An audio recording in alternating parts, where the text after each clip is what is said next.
여러분 시편은요 무려 150편이라는 장구한 장을 가지고 있습니다. 시편은 특별히 시기 때문에 시편을 셀 때는 편이라고 세잖아요. 그래서 이 사람이 교회 다니는 사람이냐 안 다니는 사람이냐 알아보려면 시편을 150장이라고 하면 안 다니는 사람이고 시편을 150편이라고 하면 좀 다닌 사람이다. 근데 시편이 1편부터 해가지고 쭉 있는데 시편이 어떤 거는 정말 제가 설명드렸다시피 길고 어떤 거는 되게 짧아요. 그래서 제가 만약에 오늘 시편 119편을 전체를 다루겠다고 해가지고 펼치면 여러분 119 실력 119 아니 119 지금 눈치 빠르신 분은 어디 찾고 있겠어요? 119편 찾고 있는데 그죠? 119 실력은 근데 오늘 119 실력하지 않으려고 사람 체온보다 기온이 더 높아요. 그죠? 제가 오래 살진 않았지만 최근에 너무 더운 것 같은 거예요. 그죠? 그리고 이게 익숙해지니까 뭐 36도, 7도 가도 이제 반복되니까 익숙해졌지 듣지 못한 수치였었던 것입니다. 그래서 오늘 119 다루면은 나쁜 강사.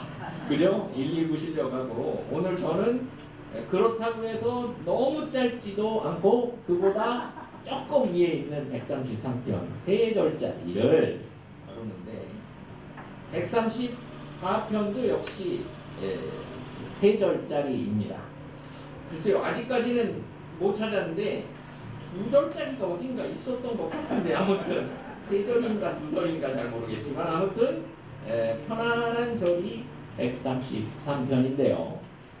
이 133편도 성전에 올라가는 노래고 그리고 134편도 성전에 올라가는 노래예요. 그리고 저는 성전에 올라가는 노래라고 써 있는 게 앞을 넘겨보시면 이제 눈에 보이기 시작하실 거예요. 32, 37, 127 성전에 올라가는 노래가 이렇게 많았던가 이렇게 생각하실 겁니다. 120편부터 134편까지 공통된 주제가 있었으니 이것이 성전에 올라가는 노래입니다. 성전에 올라간다면 예배드리러 올라가고 하나님 만나러 갈 텐데 기본적으로 이 성전에 올라가는 노래는 하나님께서 찬양 받으시고 하나님께서 듣고자 하시는 내용으로 구성되어 있을 게 뻔하지 않겠어요, 여러분? 성전에 올라가는 사람이 예배와 관련된 하나님에 관련된 거 묵상치 아니하고 다른 거 묵상한다면 이상할 거란 말이에요. 그래서 특별히 제가 시편에 소개드리는 많은 말씀 중에 시편 120절로 134절은 시편의 메시지 중에서도 엑기스라고 생각을 듭니다. 물론 이제 시편 1편에 은혜 받으신 분은 아닌데요 할 수 있지만 오늘 강사가 133편을 골랐으니 성전에 올라가는 노래는 하나님의 성전에 올라가는 준비하는 찬양이니 이것이 아마 하나님의 메시지의 엑기스가 아니겠는가 이렇게 한번 제 의견을 제시를 드려보는 것입니다. 저는 최근에 대교구장이 되어서요 이렇게 이제 선교회에서도 말씀을 좀 자주 전하게 되었고 그다지 유명하지 않았던 것 같습니다. 그다지 유명하지 않아가지고 제 이름이 김현동인데 동현이 많아요. 김동현이라는 이름이 많아요. 김동현이라는 이름이 많고 김현동이 별로 없어가지고 김동현은 이해를 하고 있습니다. 얼마 전에 제가 마포 이대교구인데 선교사님 초청 예배를 기도원에 있었는데 때마침 오신 선교사님 조남이 김동현 선교사님 김동현 선교사님인데 제가 일상적으로 짓는 이름처럼 만약에 김동현으로 지었다면 설교 김동현, 사회 김동현이 될 뻔했잖아요. 하나님이 미리 아시고 저는 김현동으로 해주신 게 아니냐. 근데 재밌으라고 했는데 별로 재미가 없었네요. 오늘 굉장히 더운 날이 아닌가 생각이 듭니다. 근데 만약에 김현동 목사님이 김동현 목사님이 김동현 선교사님 초청했으면은 어떻게 되었겠어요? 네, 그렇습니다. 그래서 김현동 목사님 사회에 김동현 목사님 설교인 적이 있었다. 네, 이런 얘기를 한번 드렸는데 분위기가 이상해지는 것 같아서 바로 말씀을 전하도록 하겠습니다. 오늘 말씀은요,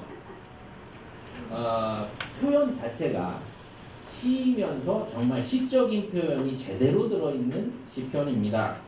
다른 데는 보면은 134편만 보더라도 3절에 천지를 지으신 야훼께서 시온에서 내게 복을 주실지어다 그랬지만 이 복 주는 게 아름다워, 복 주는 게 선해 보여, 이렇게 감상을 표현하지는 않았었던 것을 보게 되어요.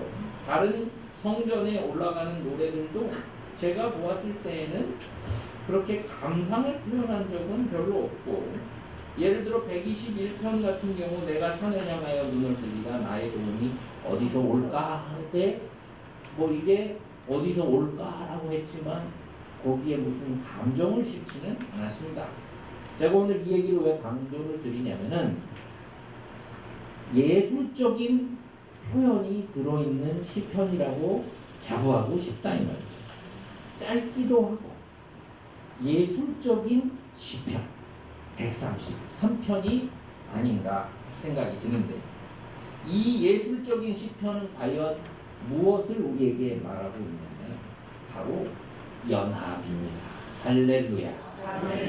우리 사회사업 미용성교, 제가 사실 좀 더 공부해야 되겠지만은 우리 이 각박하고 안타까운 세상에 예수 그리스도의 사랑으로 입혀가지고 아름답게 하려는 사역을 하는 게 아니냐, 이렇게 생각하는데 맞습니까?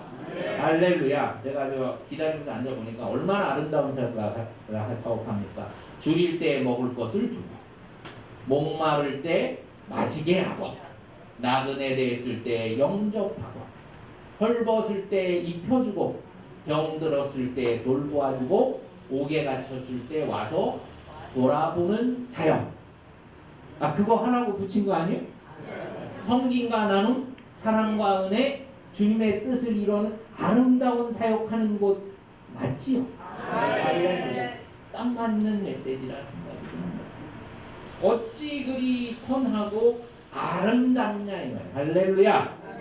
사회사업 미용성교회는 각박한 세상 가운데 주님의 사랑으로 우리 회장님으로부터 우리 인원님들, 회원님들이 하나 되어서 아름다운 사역하고 계신 줄로 믿습니다. 그러니까 오늘 시편 134편은 이렇게 성전에 올라가는 노래를 설명하고 있습니다. 보라, 형제가 연합하여 동거함이 어찌 그리 선하고 아름다운가. 정말 저 혼자 읽었는데도 따라하라고도 안 했는데 따라한단 말이에요. 할렐루야. 다 같이 읽어보겠습니다. 할때 시작. 보라, 형제가 연합하여 동거함이 어찌 그리 선하고 아름다운고. 저는요, 어려서 대가족 이루고 살았습니다. 저의 의지는 아니었습니다. 대가족을 제가 만들고 싶어서 만든 것도 아니고, 할아버지, 할머니, 그다음에 이제 할아버지, 할머니, 자식들, 우리 부모님, 저는 그 삼촌, 고모 이런 분들하고 같이 하고, 삼촌, 고모 그 자녀들하고도 같이 있고 이렇게 해서 자녀들이라고 해야 얼마 없었습니다만 아무튼 그렇게 살았는데, 핵가족 시대에 대가족을 좀 경험하면서 살았었고요. 그리고 이제 그 한부모님한테 할머니 할아버지 밑에 있지만 할머니 할아버지도 출신이 다양하신 데다가 그 형제들도 자라는 배경과 출신이 다양하고, 우리 어머니도 또 다른 고향에서 태어나시고 이렇게 하다 보니까 말이 달라요. 말이 한국말인데 말이 다르다는 거는 지역마다 말이 다르다 이 말이죠. 저는 아무 생각 없이 이쪽 말 듣고 저쪽 말 듣고 이렇게 하다 보니까 다 들리는데, 커서 보니까 이쪽 말 들었는데 이걸 해석을 못하는 사람이 있더라고요. 이 말을 못 알아듣네. 이게 가능한 일인가 싶어요. 경상도, 전라도, 충청도 저는 다 있었거든요, 집에. 다시 설명을 해드리면 할아버지는 경상도 분이었고 할머니는 저기 전라도 분이셨고 아버지는 본가는 경상도시지만은 자라난 데가 전라도셨어요. 그러니까 말투나 이런 게 다 전라도 익숙하고 그죠? 그 다음에 이제 어머니는 또 충청도였단 말이에요. 그러니까 어떻게 막 쏟아지고 이렇게 하는데 다양한 언어가 구사가 된단 말이에요. 뭐 정확한지는 모르겠지만은 제가 들었던 얘기 중에 보라 형제가 연합하여 동거하니 어찌 그리 선하고 아름다운 거 뭐 이런 식으로 뭐 서울 내지 경기도 말씨를 쓰면은 심하기가 없어요. 뭐 이렇게 해야 될 거 아니에요, 그죠? 네? 안 그래요? 그죠? 네, 좀 세게 나가야 되는데 이제 이런 발음도 알아듣고 아닌 발음도 알아듣고 이렇게 하면서 저는 많은 사람들이 연합해야 된다는 걸 어려서부터 느끼고 있었다는 거죠. 근데 하나님이 이제 한 가지 부족한 것이 있습니다. 남한에서 빠진 도가 하나 있었다. 어디 강원도가 빠져 있었다. 그래서 제 군생활을 강원도에서 시켜주고 물론 뭐 강원도 말씀을 잘 모릅니다만은 제가 말씀드리고 싶은 거는 각자 살아온 환경과 배경이 다르고 성경의 인물들조차도 각자 생각들이 또 다 달라서 뭐 아름다운 신앙생활 했을 것 같은 사람들도 사실 연합하고 동거하는 것은 굉장히 어려운 일이었습니다. 아브라함이 양보해서 그랬지 아브라함과 롯도 연합하기 힘들었어요. 그렇다고 뭐 롯이 아예 하나님을 모르는 사람 아니었단 말이에요. 그럼에도 불구하고 연합하는 게 쉽지 않습니다. 요셉과 형제들, 자 믿는 아버지, 하나님의 약속을 받은 아브라함과 이삭과 야곱의 하나님을 믿는 집안에서도 요셉과 형제들은 연합하기 어려운 구조였어요. 요셉을 아예 죽이기까지 했다가 구덩이에 던진 거예요. 원래는 구덩이에 던지려는 게 아니라 아예 죽여버리자까지 나갔었다. 다윗과 사울도 보신다면 사울 역시 기름 부음을 받은 하나님의 뜻을 쫓던 자였는데도 불구하고 연합하지 않았는데 그때마다 하나님이 연합을 이루게 하시는 훌륭한 사람들을 세우는데 그들은 요셉과 다윗 같은 사람들이었었고 그 사람들로 하여금 고난받게 하고 낮아지게 하고 다른 사람들을 섬길 수 있는 위치까지 만들어가지고 결국 한 사람이 지극히 양보하여 연합이 됩니다. 근데 시편 133편에는 다윗이 지은 시인데 다윗 또한 고난 가운데 양보하는 처지에 있었던 사람이다. 이 다윗이 시를 짓습니다. 그리고 하나님을 만나러 올라가는 성전에 올라가는 노래를 짓는데 무엇이라고 얘기하냐면 보라 형제가 연합하여 동거함이 어찌 그리 선하고 하는가. 보라 형제가 연합하여 동거함이 어찌 그리 선하고 이렇게 갖고는 감정을 표현할 수가 없습니다, 여러분.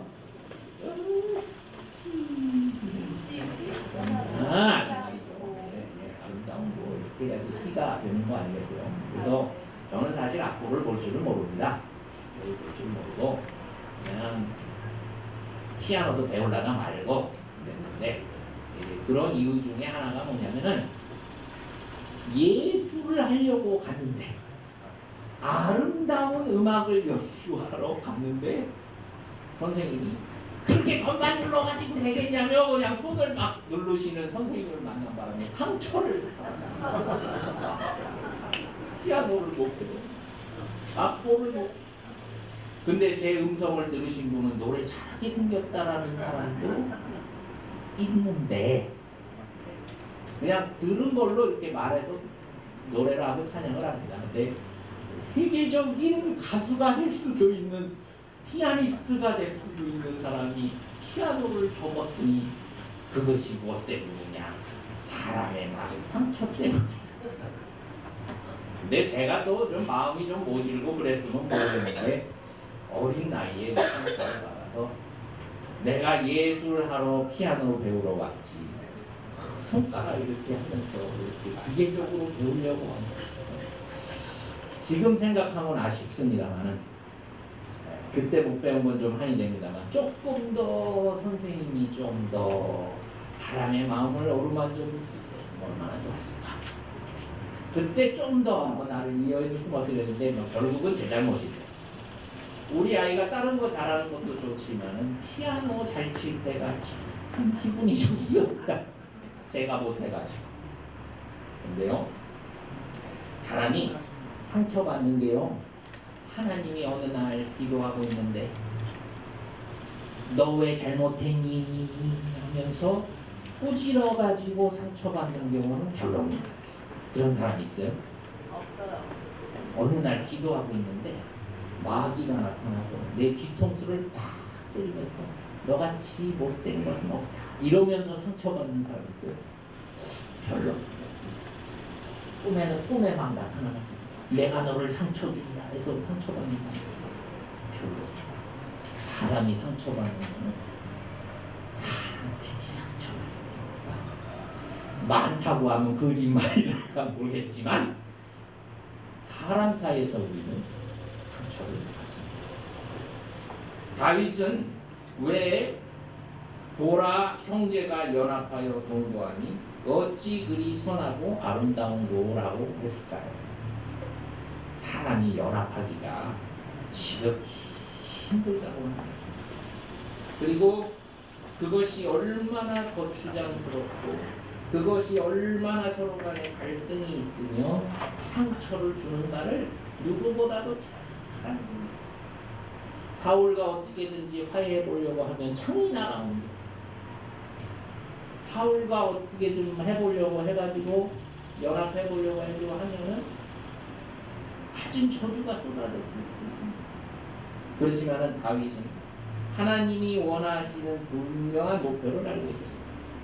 보라 형제가 연합하여 동거하니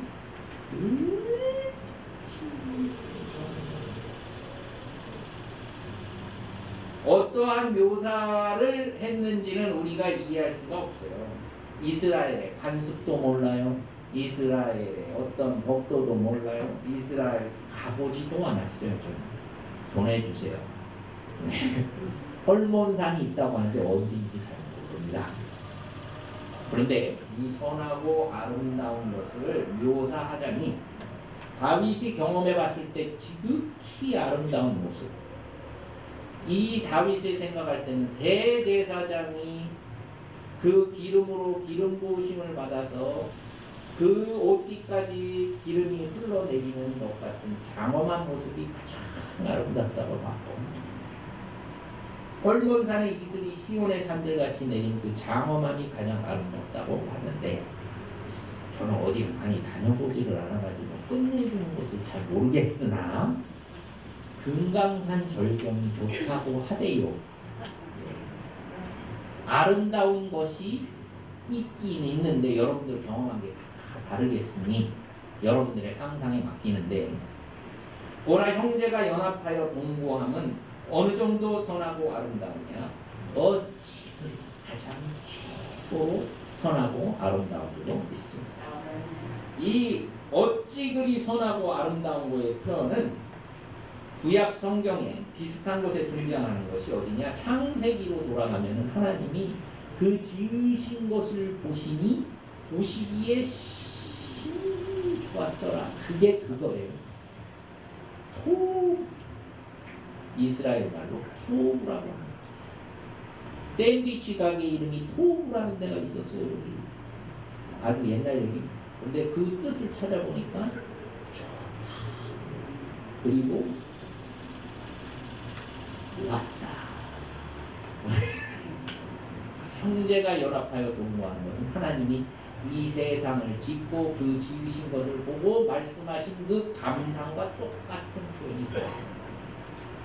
우리가 하나님의 뜻 가운데 믿음으로 연합함으로 하나님의 마음을 기쁘시게 하는 여러분들 되시기를 주님의 이름으로 축원드립니다. 아멘. 오늘 말씀 다 정리했습니다. 날 더운데 설교도 길게 한다. 잘하지도 못하는 설교 길게 한다. 얘기 안 해도 다 들리고. 그래서 오늘 사도행전 2장 1절을 소개해드리고 오늘 이 2장 1절의 말씀대로 기도하고 오늘 마무리하고자 합니다. 사도행전 2장 1절은 펴보세요. 딴 데는 제가 펴보라고 안 했어. 사도행전 2장 1절은 신약성경 180권. 사도행전 2장 1절. 하나 되라 하셨습니다. 그랬더니 사도행전 2장 1절 예수님 승천하시고 제자들이 제일 먼저 하는 일은 한 곳으로 모였습니다. 하나 되기 위하여 모였습니다. 사도행전 2장 1절입니다. 오순절날이 이미 이르매 그들이 다 같이 한 곳에 모였더니 근데 이 모인 제자들이요 이 모인 제자들이 9절에 보면은 바레인과 메데인과 엘람인과 메소포다미아 유다와 갑바도기아 본도와 아시아 부르기아와 밤빌리아 애국 및 구레네에 가까운 리비아 여러 지방에 사는 사람